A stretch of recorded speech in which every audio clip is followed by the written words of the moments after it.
बिनु सत्संग विवेक न होई, बिनु सत्संग विवेक न होई, बिनु सत्संग विवेक न होई, बिनु सत्संग विवेक न होई। राम कृपा बिनु सुलभ न सोई, राम कृपा बिनु सुलभ न सोई।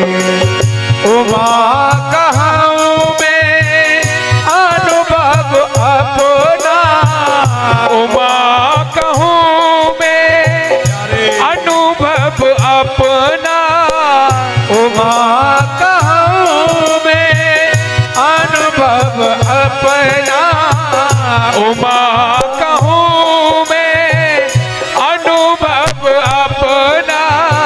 सत हरि भजन जगत सब सपना, सत हरि भजन जगत सब सपना, सत हरि भजन जगत सब सपना। ये त्रिपुरारी की कृपा हमारे ऊपर होती है, तब हमें सत्संग की प्राप्ति होती है, और जब सत्संग की प्राप्ति होती है तब हमारा विवेक अर्थात बुद्धि जागृत होती है, और जब हमारी बुद्धि जागृत होती है ना, तब हमें परमात्मा को प्राप्त करने का साधन मिलता है। तो आइए, ऐसा वो साधन 9 दिवस पर्यंत तक के लिए हमें प्राप्त हुआ है, उसी कथा प्रसंग में हम प्रवेश करते हैं। हमारे सनातन हिंदू धर्म की, हमारी सनातन संस्कृति की सबसे प्राचीन यूनिवर्सिटी विश्वविद्यालय है, तो वो विश्वविद्यालय है नैमिषारण्य भूमि। प्रेम से बोलो हर हर महादेव। और यूनिवर्सिटी में एक ही लेखक की पुस्तक नहीं पढ़ाई जाती, प्रेम से बोलो। हाँ? आप तो यूनिवर्सिटी से पढ़ने वाले हैं ना, आपने बीए और बीए से क्या बोलते हैं एमए आपने पढ़ाई किया होगा। हाँ? सब्जेक्ट एक ही होता है, हाँ? परंतु उस सब्जेक्ट से संबंधित जो पुस्तक होती है वो कई कई राइटरों की होती है। सही बात है गलत बात है? सही कह रहे हैं गलत कह रहे हैं?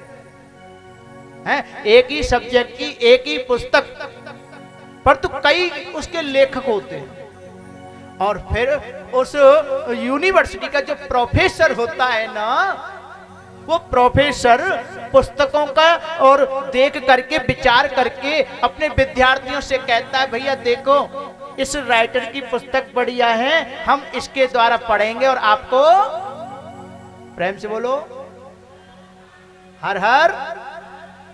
तो जो हमारी सनातन संस्कृति की जो यूनिवर्सिटी है ना, वो नैमिषारण्य भूमि है, जो हमारे उत्तर प्रदेश की राजधानी लखनऊ के पास में सीतापुर जिले में है।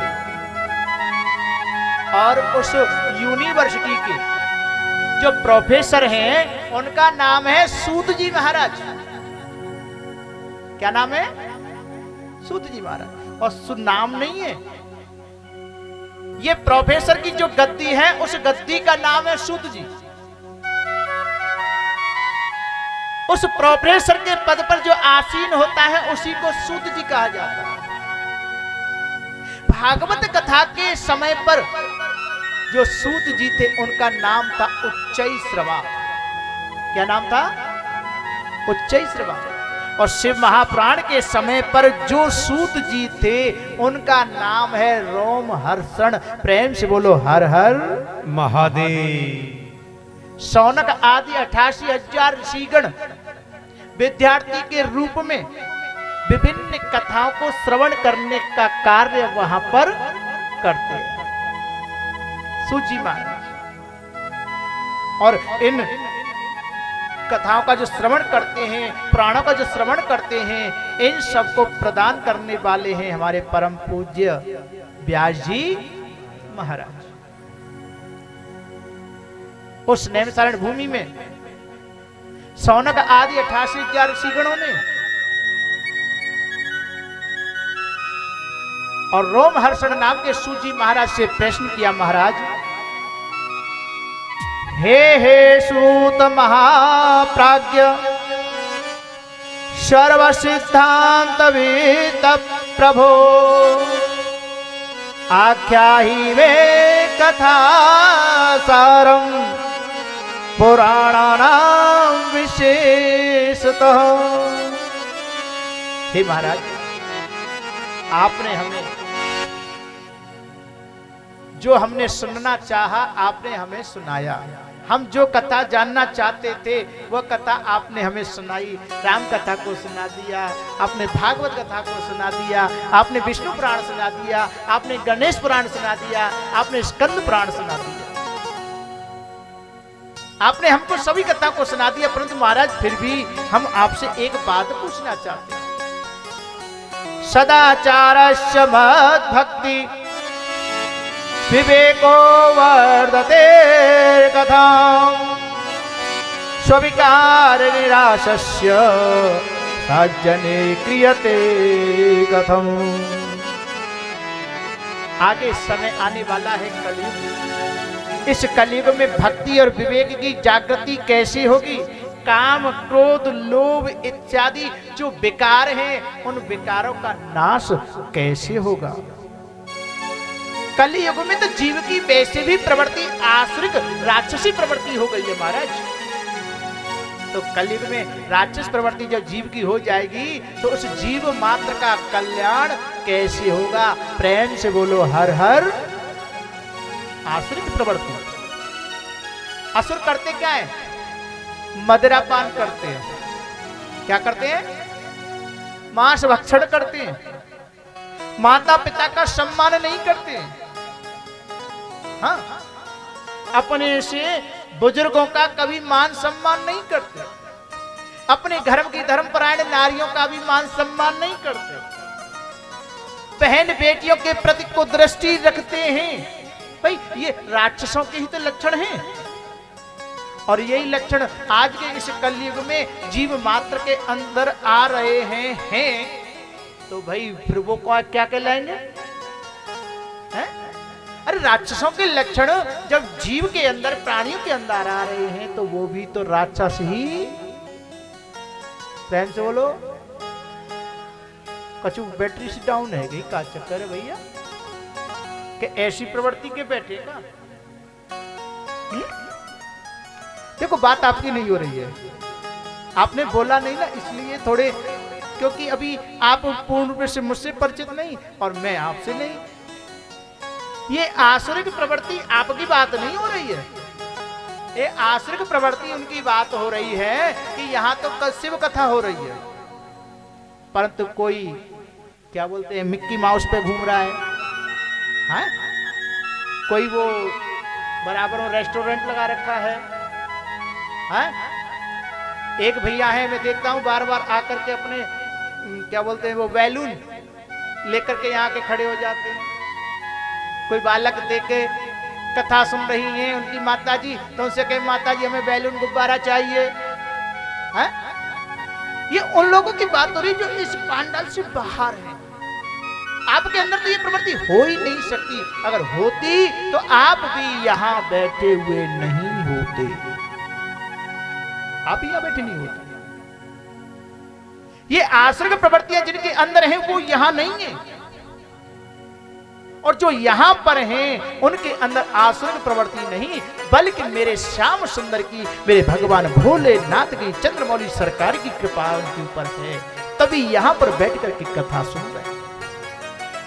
तो सूजी महाराज से प्रश्न क्या किया कि कलयुग में जीव मात्र के अंदर राक्षसी प्रवृत्ति होगी तो उनके अंदर आश्रय प्रवृत्ति हटा करके परमात्मा की प्राप्ति कैसे होगी, उसका कोई साधन बताइए। तब यहां पर सूजी महाराज ने शौनकादि ऋषियों को भगवान शिव के शिव महाप्राण की उपाख्यान श्रवण कराने के लिए तैयार होते हैं और कहा है कि जन्मांतरे भवेत् पुण्यम मय्यध्यस्य सुधीमत तत्र पीतिर् भवेत् तत्र महाभाग्योवते गुणे। जब एक नहीं अनेकों जन्मों के पापों का अंत हो करके पुण्य जागृत होते हैं, इकट्ठे होते हैं, तब हमें ऐसे सुअवसर कथा श्रवण करने का अवसर प्राप्त होता है। तो ऐसा वह शिव महापुराण जो भगवान शिव ने व्यास जी को 1,00,000 श्लोकों के साथ में 12 संहिताओं के साथ में प्रदान किया। व्यास जी ने देखा कि कलयुग में जीव मात्र के पास में इतना समय नहीं होगा, इतना समय नहीं होगा। तो व्यास जी ने क्या किया कि 1,00,000 श्लोकों में से 24,000 श्लोक चुन चुन करके 12 संहिताओं में से मात्र 7 संहिताएं बना करके हमें ये शिव महापुराण प्रदान कर दिया। तो हम 24,000 श्लोकों का 7 संहिताओं वाला जो भगवान शिव भोले शंकर भूत भावन प्रकार का चंद्रमौली सरकार का जो शिव महापुराण है, शिव महिमा है, उसे हम श्रवण करेंगे और भोलेनाथ की महिमा का गुणानुवाद करेंगे।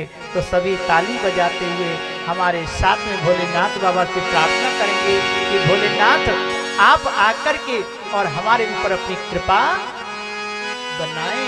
हमारी जो सांसारिक काम, क्रोध, लोभ, ईर्ष्या जो बुराइयां हैं, उन सब बुराइयों को दूर करें और अपनी कृपा अनुराग हमारे ऊपर बनाएं। जय बोलो हर हर महादेव। आओ महिमा गाएं भोलेनाथ की, भक्ति में खो जाएं भोलेनाथ की। सभी भाव से गाइए। आओ महिमा गाएं भोलेनाथ की, भक्ति में खो जाए भोलेनाथ की। आओ महिमा गाए भोलेनाथ की, मस्ती में खो जाए भोलेनाथ की। शंभुनाथ की, भोलेनाथ की, शंभुनाथ की, भोलेनाथ की, गौरीनाथ की, दीनानाथ की। आओ महिमा गाए भोलेनाथ की, बस्ती में खो जाए भोलेनाथ की।